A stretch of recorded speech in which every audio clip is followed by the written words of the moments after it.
So I have to say, this is my second conference speech today. I was at the MRS Leaders Conference this morning. And I'm just going to be honest, I much prefer them as an audience.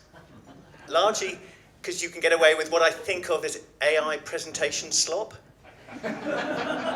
So I can just sort of wander around looking confident and say the odd LLM, and people think I'm clever, whereas you actually know. So much more scary audience. I should also say, and this is the most detailed technical I'm going to get today, I was reminded by the fact that we're at the Oval, and I don't know if you'll all know about RAG, Retrieval Augmented Generation. What you may not know is the derivation of it, or the first application of RAG modeling, which was actually started, I don't think he named it, but he started it. It was the founder of Cricinfo. And he founded it, he realised he had to do it because they had too many bloody stats in cricket. If you're a cricket fan, you'll understand that problem. And so they had to have an application to go into and quickly find weird stats about Jon Snow's average in the 1927 Test series against somewhere or other. And so came up with Retrieval Augmented Generation. And that was the start of RAG. Anyway, so that's as clever as I'm going to get today. I'm going to talk about agents, and I've also got 40 minutes and probably only 20 minutes presentation, so I'm hoping we make this a conversation, because I do think, I'll talk about what we're doing at Zappi, but actually I think it's an industry decision about whether we go in this direction. I don't think it's for Zappi to make, and I think we've got competition from lots of interesting other places, so we have to decide as an industry what we do. So actually I'd love people to go in the direction that we are, so I'll just be very open with what we're doing, and I'll even do a demo if I can get that to work. But this is the way I think about any client organization, I suppose us to a certain extent, but largely client organizations, utilizing AI. So at the top you have some form of application, chat. At the bottom you have some sort of model, GPT, hence ChatGPT. And obviously it can be an ML model, a lot of the time now it's generative. And it can be any model and any application. The job, in my view, of the consumer insights industry is to be this connected data set in the middle. And the difference between a company just using a generative model, a ChatGPT function, and a company with a competitive advantage is the connected data they put in the middle.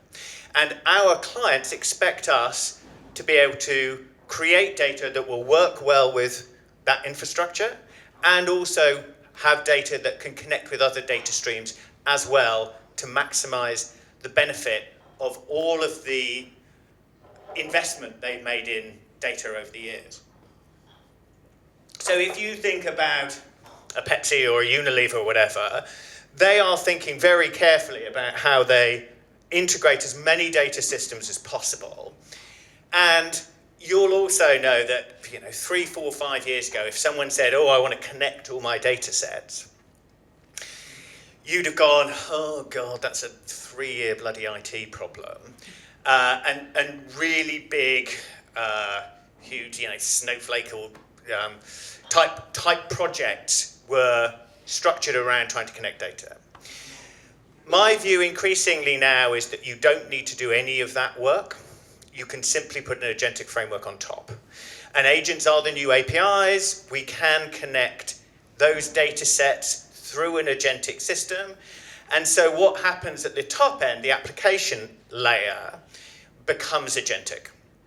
And when you start thinking of the application layer as becoming agentic, and you start thinking of it multi-agents, then it takes you off in a very interesting direction in terms of what organizations that we work for look and feel like.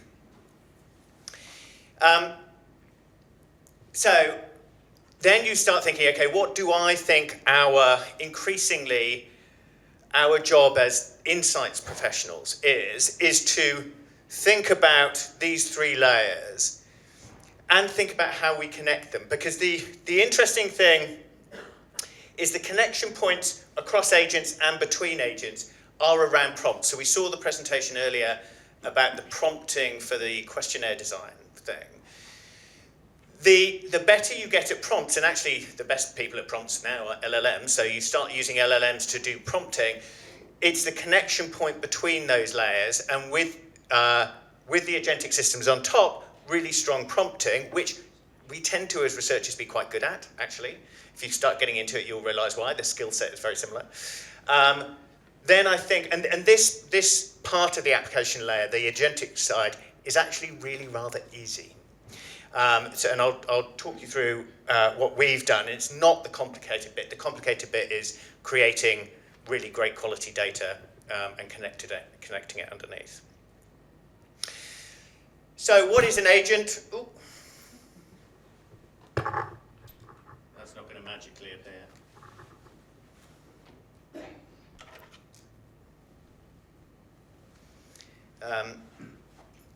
Oh, it's back. Thank you. So an agent is, you think about ChatGPT, your experience with ChatGPT, that's an agent. An agent is an LLM plus prompting plus training data. Now the prompting is where you give it expertise, and the training data is the what it apply that expertise to. So what it happens is it moves from being a generalist for general Q&A like a ChatGPT to a very specific expert agent. And that agent, you can give, people talk a lot about the fact that they are supposed to create action. So an example of that, so I was at the Web Summit last week, and agents were everywhere, everyone was talking about agents, but they then started talking about decision tech, which I thought was a really interesting way of envisaging where we're moving.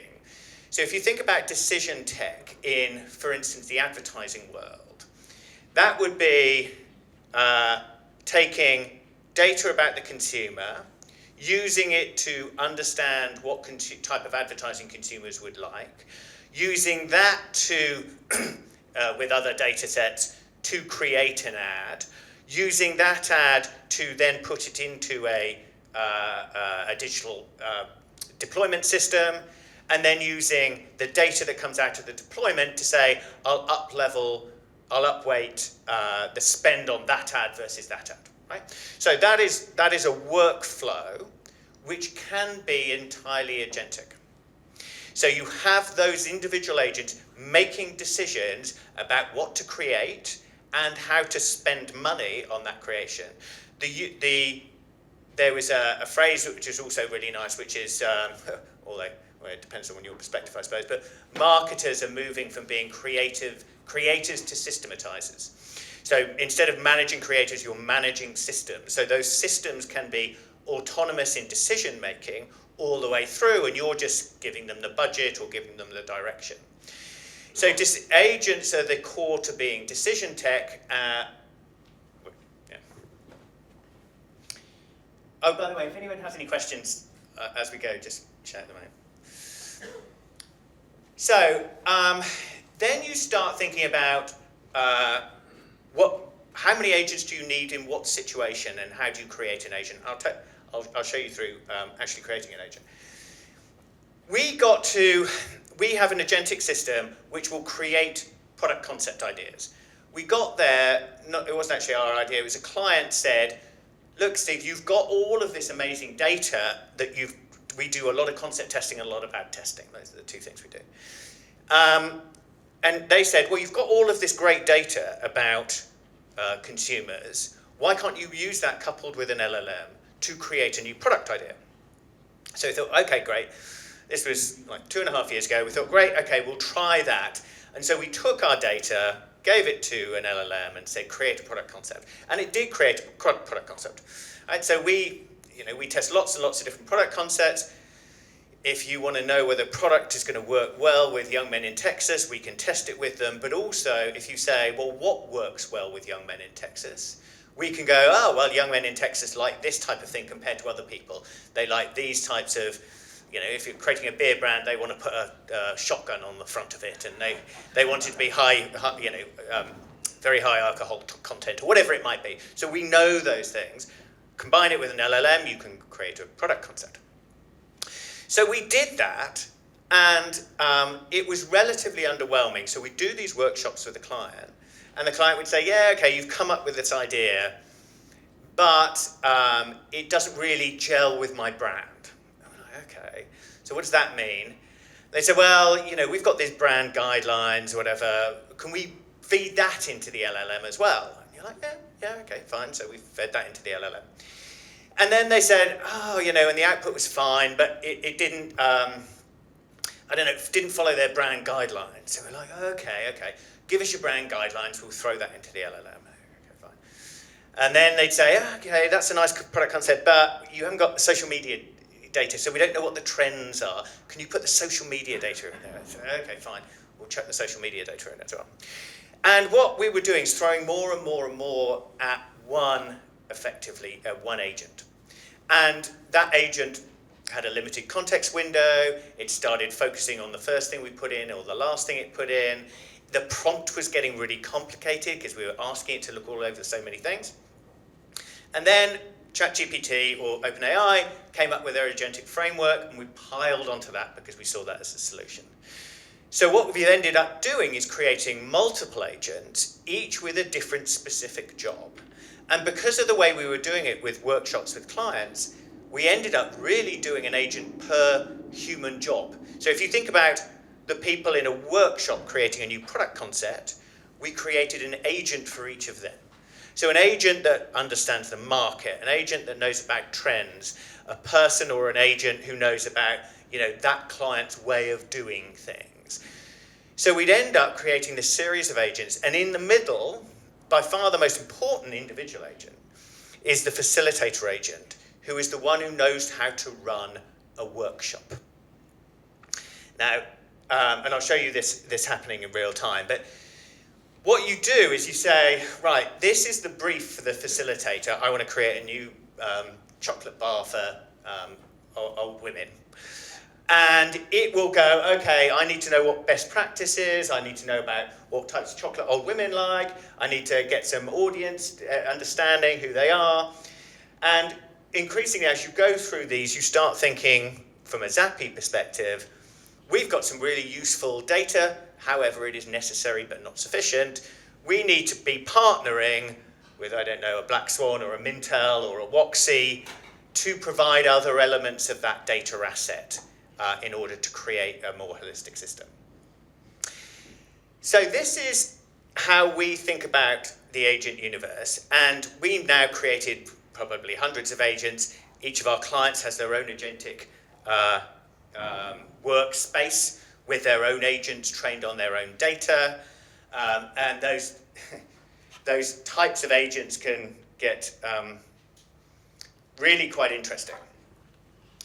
So one of the just different workshops we've been playing with, and you can see how far the idea stretches. So one of our clients was a booze company, and they have a lot of issues around what you can say or not say around booze, right? So you can't, for instance, legally you can't say that something is, you can't equate masculinity with high alcohol content. That's a no-go.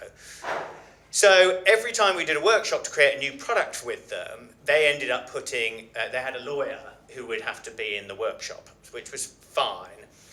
Except after in the second session, I said to them, because they weren't doing much, they were just hanging around to the end, I said, do you have any basic materials that you give to your people when they're joining your legal department about what the key things you need to know in your sector? And he said, yeah, we've got some training material. So I said, okay, give me that and we'll create a legal agent. So we put that documentation into an agent, created a legal agent, and now that person doesn't need to turn up to that workshop. So we've created a lawyer. Now that is not what I expected to do when I started Zappi.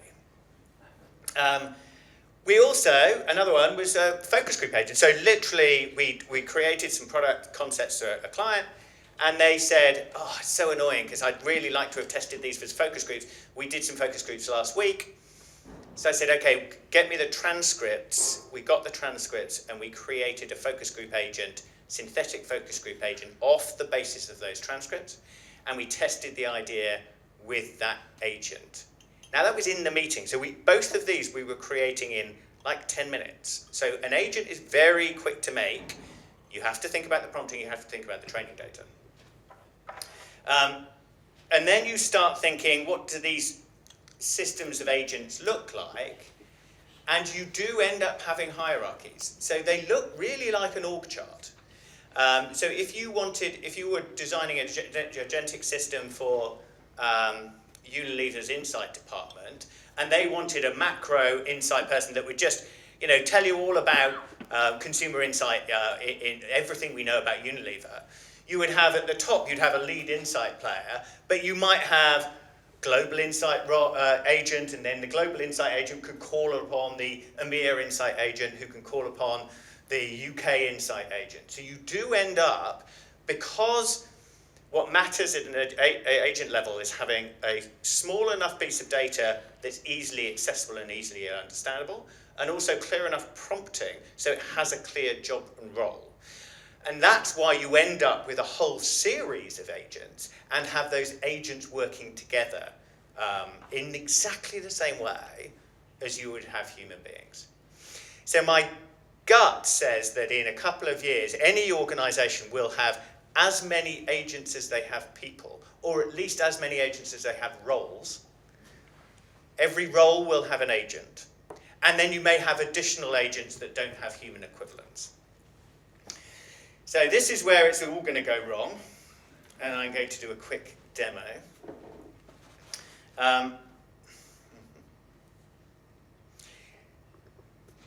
So I have got an equivalent of one I created earlier. So when this fucks up, we'll do something else. So let's do a chocolate.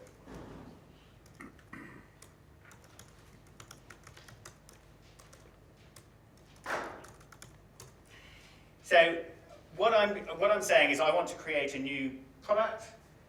This is going to the first agent, which is that facilitator agent. And that facilitator agent is going to start asking me questions, because it doesn't know enough about what to do. I've drive trial because it's a new idea. Older women who love yoga and want to have an accessible treat. Oh. Yeah. I wasn't sure that was You could have said, I was halfway through. Tough audience, I told you at the beginning, you're a tough bloody crowd. Okay. Steve, can I just, who am I at this moment in time? You're the client. Right. So you are Mondelez, Cadbury's chocolate. Funny as that. I think the answer's Bourneville, by the way. I can't spell it, so I'm not doing that. Galaxy's always the answer.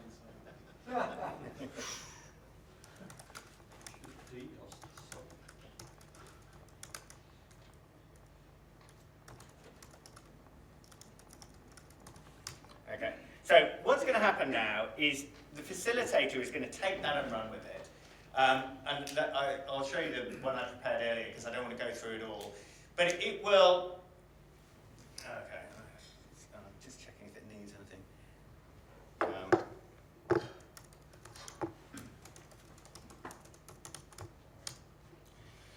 It will now start going. You can at any stage, you can interfere with it, but it will then go through each of the agents that it thinks it needs to draw upon to get the insight or the capability function that it needs. So it'll start working through that. It'll go to, nice thing is you can have a look at who it's going to and what they're saying. So here is one I prepared earlier. And this, I don't know why I thought about this last night, but it's such a horrible idea. I wanted to create a new spread for the UK market based on crisps. I think it was because I was eating crisps at the time. And it came up with, I mean, look at that. I mean, just genuinely horrible. Oh, come on, that would... I like crisp sandwiches. So Yeah, so there clearly is a target audience. That's brilliant. So what I want to show you is actually what's on the side here. So and I haven't actually looked at these, but you could see, well, you can, first of all, you can see how many tokens it takes per interaction. So the first thing it has done is it's gone to a best practice agent. So it knows it needs to create a product. So it says, okay, what does a great product concept look like? This will obviously be different by client, because each client will have their own best practice. But it says, okay, great, what you need for concept writing, you need to keep it brief, be consistent, use consumer language, etc., etc. And you can see that's just taking some sort of documentation about what a great product concept it looks like, and spitting it out. Don't oversell, etc., etc. So that's sort of regurgitating great concept. It then goes to category insights trend agent. So that trend agent is going to be looking at a particular data set, saying, what do I know about salty snacks in sandwiches, and drawing from whatever data asset you put it on top of. So that will bring out some insight, which is wonderful. Then you're going to go to, this happens to be a Zappi specific agent that is looking at our data asset, seeing if there's anything useful there. Then it's going to a creative agent. So it's gathered a load of great data and great insight. What does it cost per token? So to run one of these, I mean, per token is like 0.001 cents or something like that. Would probably be $5 maybe to create a product, something like that. So it is then created. So this is what it's come up with: crispy spreads, dip, dunk, spread, bring the crunch home, which I'm sure is going to be a winner. So the creative agent has created this. It will then not just stop there. So it will then test. Oh, so we've got a duplication agent. This is quite fun. So clients would say, oh, but maybe this concept has already been seen outside. So this duplication agent, all it does is, the only prompting it is, look at this language, search the internet, can you see something similar? So it's a very simple agent, but it's actually very nice and powerful. I mean, you can create one in the afternoon. And so it'll go out and it will say, yes, I've seen lots of like this before, you need to start again, or it will come up and say, no, you don't. Then you've got a synthetic respondent who gives it a score out of 10. If it scores 7 or less, then it may have to redo. I can't remember whether it's... Oh, yeah, so it's asked it to redo it because the synthetic agent wasn't terribly complementary. So it's recreated it. Then it checks it again. This time it scores 8 out of 10, so that's okay. And then it goes to a visual design agent who has come up with that. So you can see... Okay, I'm not going to go back to that. So you can see the process with the multiple agents. You can see what they're looking at, which data they can access, and you can see how they work together. Now, the relatively successful demo, nothing failed, which is nice. So what does this world give you? I think you start thinking about a world where agents have access to all of this data and all of these capabilities instantaneously, you start realizing that at a marketing department level, it moves from this world of brand manager in the middle, everyone sort of reporting into them, very hub and spoke, into a much more networked flow. So everyone, unless you want to deny them access to it, everyone has access to all insight at all times, through an agentic system that they can ask questions of at any time. So everyone has access to everything instantaneously. Now, this is what I think is the interesting question for us as the insight industry. And it's the question we grapple with at Zappi, which is, what is our role? So at the moment, or this type of activity, when it's, we're talking to, so, can I name? No, I'll probably get away with it. There are probably 4 or 5 very large companies that we work with that you will all know who are building their own agentic systems. They're building their agents in the same way that we are. Some of them are trying to do it with one agent instead of multiple agents. They will fail. Others are building software and they're CPG companies or FMCG companies, which case they'll probably fail. Probably not a good idea, but they're absolutely doing it. So we're moving into this agentic world whether we like it or not. The question we have as Zappi, and I think the industry, is what is our role in this agentic world? Do we just ingest, do we just pump data in? Do we own some of the capabilities of the agent? So in the clients where they're creating their own multi-agent system, I want several Zappi branded agents sitting in their system with access to our data, with the prompting done by us, because we know our data and we know how it should be used. So I want to own that agent. I don't mind if I don't own this system, but I want to own the agent. There is a world where we own the system, but maybe that's Google or Microsoft or whoever is going to own that. But this, to me, becomes the question of where we go and how much do we put. You can imagine a tier within that data asset where you've got, raw data, net data, or all the way up to insight. And which bit are we allowing the agent to access, and how do they access, and how do we stream that into the algorithm? So I think, to me, that is the really interesting question that we have as an industry, is what is our role in this agentic world? And then finally, just thinking about advertising, going back to the example I talked about in terms of that decision tech. And you start thinking about, this is the existing role of insight, just doing testing. I think we will increasingly have more synthetic, particularly at the back end, so we can test more often. But then I see the role of agents is every single step along the way. So an agent should be doing your meta-analytics to write your brief, to write your strategy. It can write your brief. It can work with the creatives to develop copy. It can advise on the media plan, all because it has instant access to brilliant thinking and brilliant data. It can take the key bit of creative and make it work for Romania because it knows what Romanians like compared to Americans. And so it can do that localization for you. It can test all of these things. And then, of course, it can do the campaign evaluation at the end and bring it back into a loop for the next time. So agents doing every role across the piece in terms of advertising. And that is what is happening. So this is my final slide, which is I think we know as an industry we have to be here, right? So we were all about that sort of core data thing. But then my question is, how far do we go up here? How far do we go down here? I think we're really good as an industry because we are very strong at data and multiple sources of data, which is not very usual in large organizations. People tend to know one type of data and know it really well. Whereas we tend to be able to work with multiple types of data and think about data really smartly. So I think we've got an opportunity to play a role throughout this, but we also may end up just being pigeonholed in there. And that's the stuff we're trying to think through.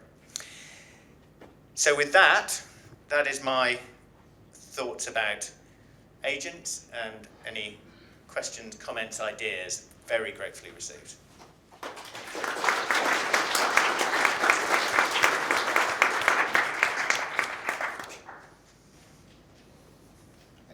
Any comments?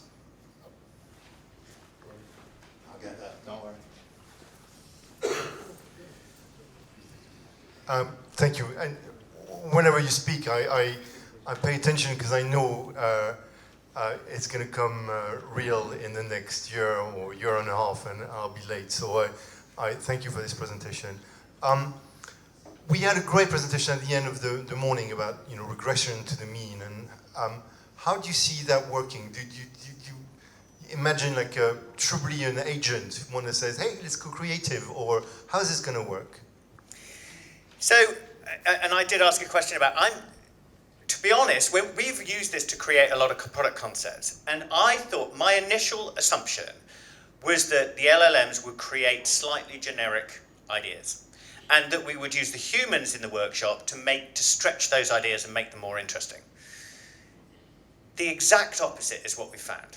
So the LLMs are highly creative, but often off-piste a bit. So often don't necessarily do something that works in the category and works at the brand. It's because they've got so much data, they create a flavor variant that you wouldn't think of for chocolate because you've been in the chocolate category for the last 20 years. Whereas an LLM is not restricted by that sort of structure that we put around ourselves, the guardrails that we know instinctively. So actually what we found is that LLMs are very creative, but sometimes inappropriately so. and that our role becomes to pull them back in instead of push them out, which is not what I expected, but that is what we found.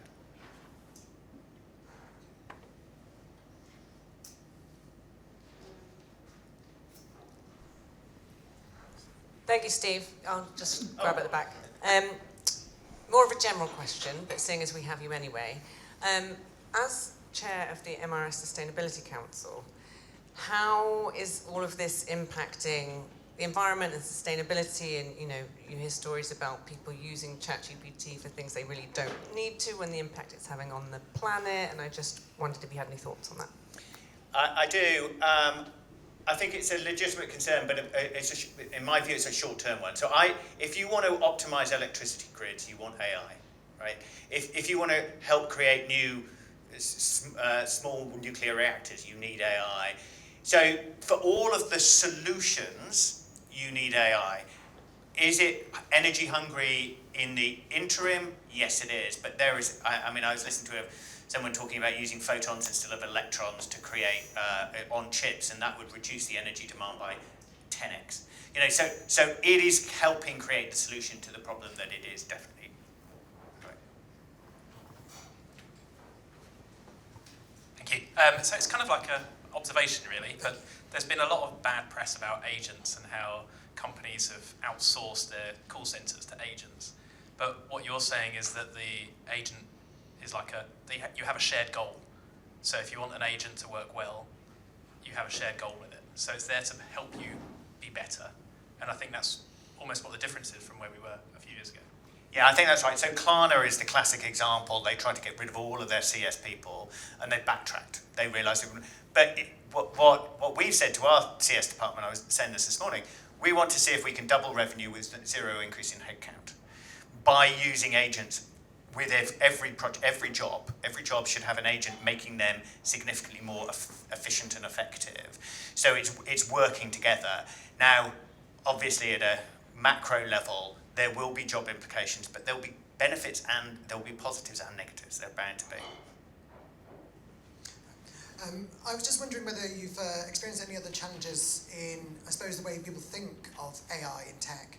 And my big one is, with the rest of tech, is it may change the way we have to charge for our services. We've already discussed tokens and cost. And I wondered if Zappi's had to grapple with, how do you give clients estimates of what things may cost when we really don't know how many agents are going to get involved, how long are they going to work for, or any of those things at the moment? Yes, we have thought about it. Do we have the answer? No. If you have the answer, please tell me. It is really difficult, right? So we don't know what the business model for this is. I don't know. We're grappling with it. I'm just happy to hear someone else is grappling.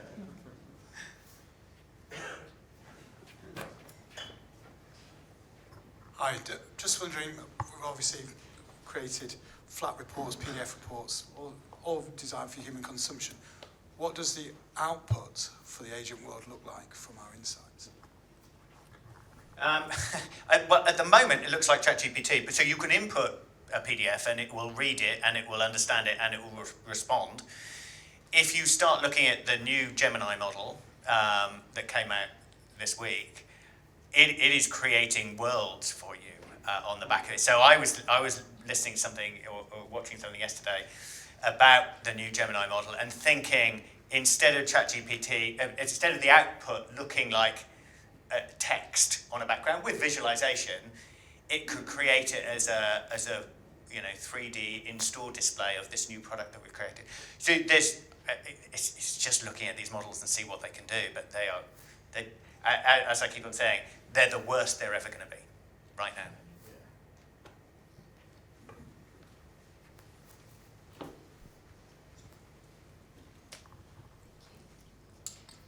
Thanks, Steve. Question about the structure that you have with the agents. So I think you've done what I think you've done with all the sources of information. It should be not an instant response that you receive to get through all the loops and to check all the data sources. What's the latency to get an output? Well, you saw it sort of working in real time. It's really interesting. there's one big booze client that's just taken this and it's now their innovation system. And they were moaning to us the other day that sometimes it takes them 15 minutes to create a new product concept. I was like, it used to take you 4 fucking weeks. I mean, what? So it does take time. There is no question it takes time, but it feels to me remarkably quick. And we were discussing whether we could speed it up, but actually, what we've also found, which is interesting, we had a big competition within Zappi. So we had about 150 people create a concept. And then we had a client of ours look at them all, select the top 20, and then we tested all the top 20 so that we could give a prize to the best one.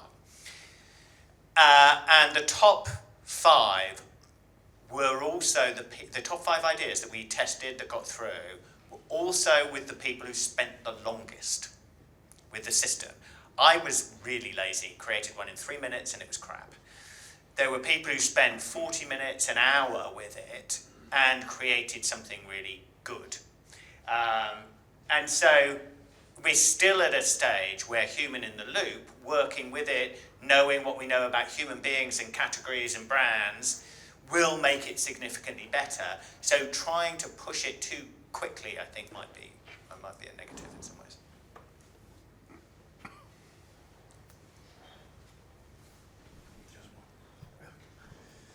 I forgot my question. But, it was on privacy and IP. So are the clients scared about uploading their data? Can they host the data in their own computers? How do you get around that? Yeah. So the answer is yes. Yes, they are scared. I mean, everyone's scared. We talking about time to do something. For most clients, we'll sit on Azure, and then it just makes it really, really long. It's just really slow. But that's their preference from a PII perspective. That they think of that as a non-leaky environment. With AI, there is an issue around this. If you look at the details, then you are leaking a bit of data here and there, and there's just no way around it. Or certainly doesn't seem to be. On the other hand, the advantage it gives you is so huge. I think you just have to. But for a lot of our clients, they're American organisations with a lot of lawyers in them, and they get very panicky about it. But it seems to me the only way to go, unless you want to just be very slow. I think we're out of time. Thank you very much, Steve. That's great.